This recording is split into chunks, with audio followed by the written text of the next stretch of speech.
With Thom Hartmann, we just wrapped up at Bobfest. You were with us last year, Tom. We did a fundraiser at John Nichols. This year we're ending up here at the basement of the food court. We were with you last night. We were fortunate enough to be on the radio show coming in yesterday. We've just concluded what I think is probably one of the most energetic Bobfests of the three I've been to. Can you just share with some of the PDA community who didn't make it out here what they may have missed?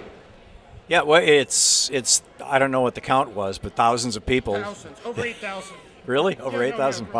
Wow. You know, people showing up, and this is independent of the movement to take back Wisconsin. I mean, this thing has been going on for 10 years. In fact, I would say that this isn't my analysis. It's really John Nichols' analysis. Probably you've gotten it firsthand from him, that one of the reasons why Wisconsin fought back and so many other states didn't against similar assaults from similar right-wing crackpot governors and legislatures is because Bobfest has been here for 10 years. The infrastructure was there. It just needed to be activated. You know, it was just to draw on those same people, ready to go. And that's what PD America, that's Progressive Democrats of America, need to do nationwide. Is we need to build this infrastructure so that when those perfect moments come, where there's a vote or an absurd piece of legislation is being proposed, or a national election, or whatever it may be, those hooks that can be used to drive a news cycle or to get people out there active. We've got that infrastructure. We've got the people involved. We've got people who know what they're doing, who are familiar with the issues, who have been keeping up to date, and that's why it's so important for people to join Progressive Democrats of America, pdamerica.org, right now. Thanks, Tom. On a personal level, somebody who's been in the trenches, as you say, tag you're it. What was a highlight for you in the last 48 hours? Somebody that you touched here, somebody when you were giving your speech, or just somebody that simply came up to you, or a moment for you from the stage between the theater last night and today? What would have been your highlight? I think the highlight is maybe the wrong word, but the most memorable moment. I mean, there's been a lot of just wonderful, running across great people. Like 48 hours. Yeah. But was Bernie over at Ed Garvey's house gave a little talk, and he was talking about how he had visited one of the towns in Vermont that had been hit by the flood, and one of the local engineers for the town pulled out a piece of water pipe that had to be replaced now because the flood had washed away the road and part of the water pipe. And he said, this pipe that's been serving the water for our town here was originally designed by an engineer who, after he designed it and built it and put it into place, went off to fight in the war. And Bernie says, "What war?" And the guy says, "The Civil War." That's the state of our infrastructure, It's and Bernie points out China's spending 9% of their gross domestic product on infrastructure right now. We're spending 2%. And they're building a modern 21st century nation, and we haven't even been able to keep our crumbling 19th and 20th century infrastructure together. And this is all the result of this so-called conservative insanity that the way to run a country is to cut taxes on the rich, give transnational corporations all they want, give them hundreds of billions of dollars in tax breaks to ship jobs overseas, and make healthcare a for-profit business so that a third of all that money goes to the corporations that are the middlemen, the banksters, the insurance companies. And then on top of that, you overlay the whole thing with a horrible couple of wars that nobody really wanted, and that George Bush never bothered to come up with any way to pay for. And what you have is this absolute utter destruction of the United States that is underway right now, that has been going since Reagan came into office, and is reaching a peak right now. The Judah Wanniski's two Santa Claus theory back in the 70s, when he suggested the Republicans spend like drunken sailors when you're in office, and when the Democrats come into office, scream about the debt. And to the point where eventually the debt will be so high that the Democrats will have to shoot Santa Claus, that being Social Security, Medicare, Medicaid, the 40-hour work week, the things that Democrats have always been, frankly, the Santa Clauses for. I mean, he said it ironically, but it's true. People vote for Democrats because they do things for people. And now we're at the point where you've got a Democratic president talking about shooting Santa Claus, and Democrats, they're at the door. This is the really pivotal moment, and it's another reason why it's so important to get involved and to participate and to show up and to go to pdamerica.org and join. Thanks, Tom. Last one. For somebody who gets up every day as you challenge your listeners and yourself with your tagline of Tag You're It, Given the last week, we've had a great celebration in the last 48 hours. Incredible energy, folks ready to organize and go out. But when we stop and look at just the numbers in the last week alone, at the new census numbers, 2.6 million Americans now falling below the poverty line, 50 million Americans without health insurance since the last 2 years, median income falling since the Great Depression. I just wonder if you can just bring it down a little bit on a personal level and just share with those folks that simply, as hard as it is to just get up each day and do it, for somebody who's at the front lines to doing it, what gets you out of bed each day? What motivates you? You.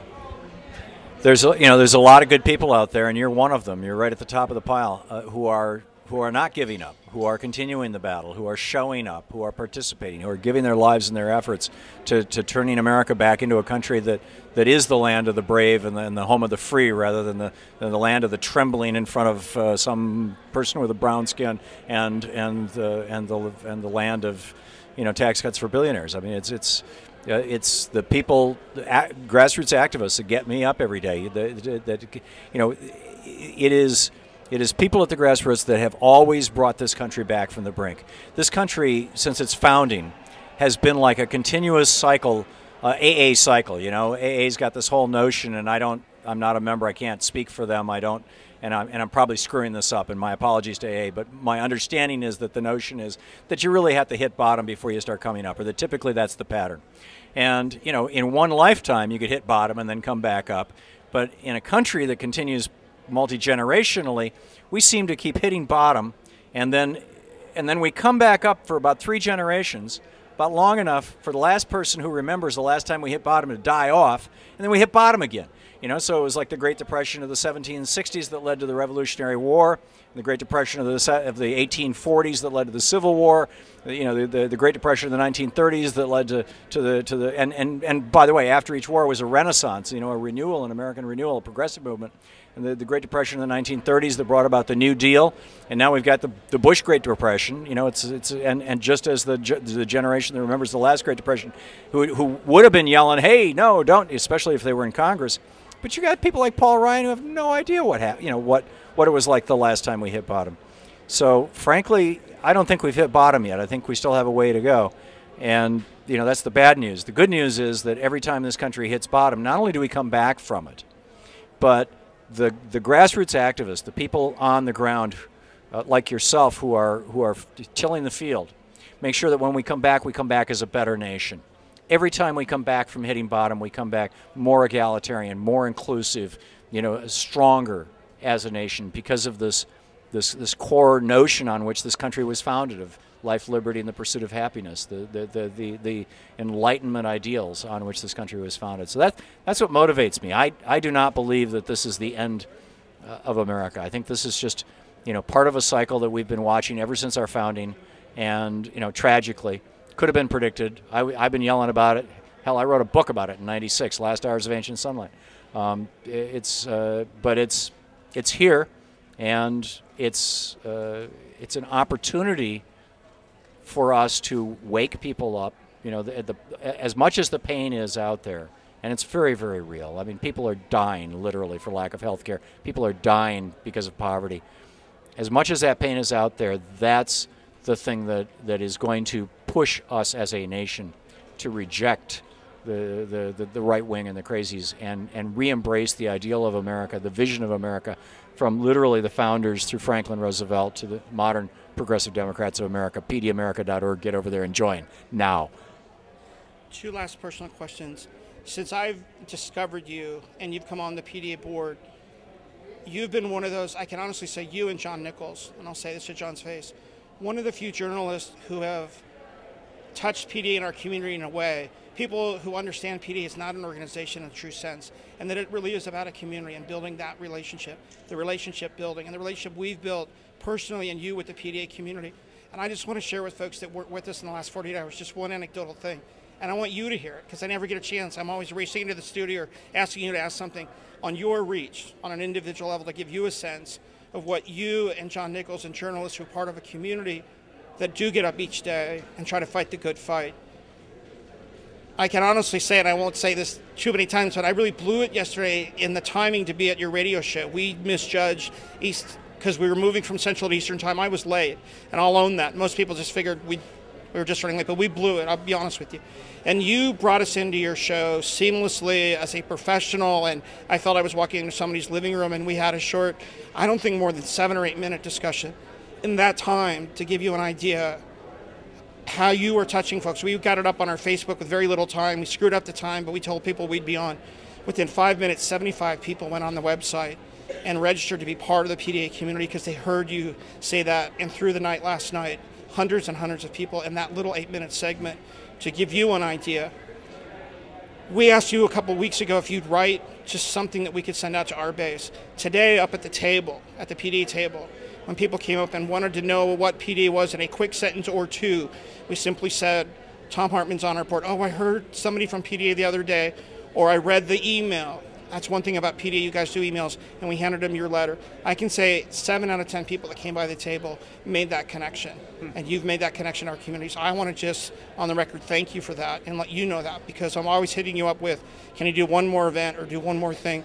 But to let you know, with Sean, Lois, and back in Northampton now with David Packman, your community's touched our community. So I just want to, on the record, thank you for that, and give you one last shout out before we close it out. Okay. To the PDA folks. Well, I would say to the PDA folks, you're the ones who make it happen.